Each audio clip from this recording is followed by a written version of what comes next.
what's up? Smegay and Papi Joe. Sama. Yung guys, nagkain sa Sorong ito. Ayun, Sorong. First time ko ulit pumunta ng Sorong guys after siguro mga 3 months.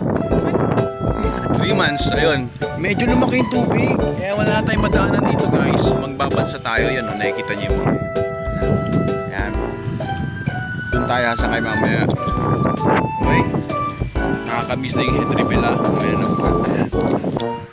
Hintayin na natin tapos try natin mag lure fishing doon sa sana makahuli naman tayo. Pinakahuli guys. Neto. Ang rat. Sige, hindi ko na ako yung mamaya pagdating ko doon.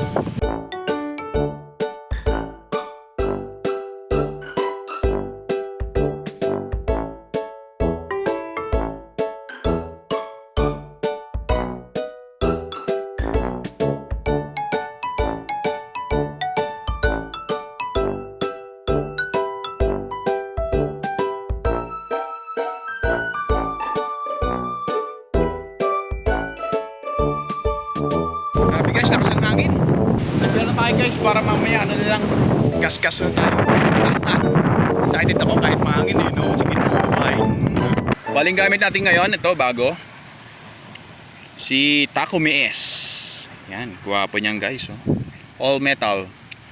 Takumi S na 5000 series. Yan. Tapos si Tigek muscle carbon. Yan, with medium tip. Bali yung braided line ko niyan guys, nilalagay ko 40 pounds. Bakit? Kasi sa mga ganitong klaseng lugar at mga isda, hindi pwede yung maninipis. Kasi expect mo na pumupunta yan sa ilalim at nagtatago, putol yung ano mo pagka manipis. By experience lang kaya ngayon yung nilalagay ko. Ayan. Ganyan may benta ako niyan guys, baka gusto nyong i-avail ang aking mga items. Ayun.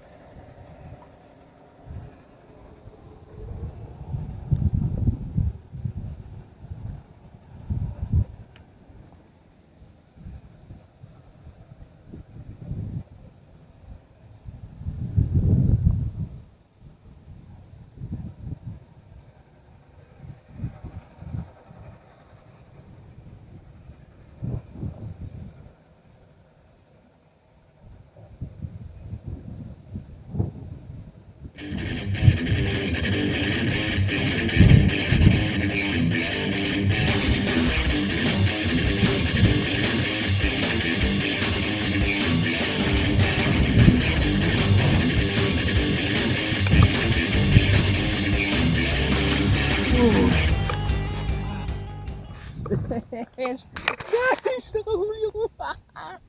May Jollibee. Hindi ko na video ng phone ko. Meron na video ko ng action cam. Nice, ang laki oh.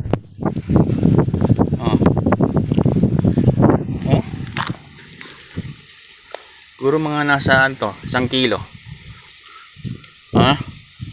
Langga, nakahuli ako. Uy. Nakalimutan ko pa yung ko, lip grabber ko guys, lagay ko na muna. Laki oh. Boom. Galiber.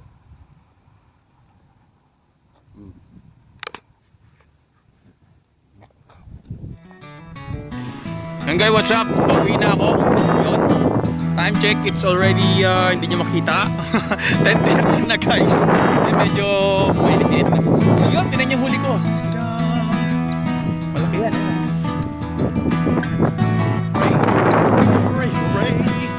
Yun, ilang kilo na huli natin guys.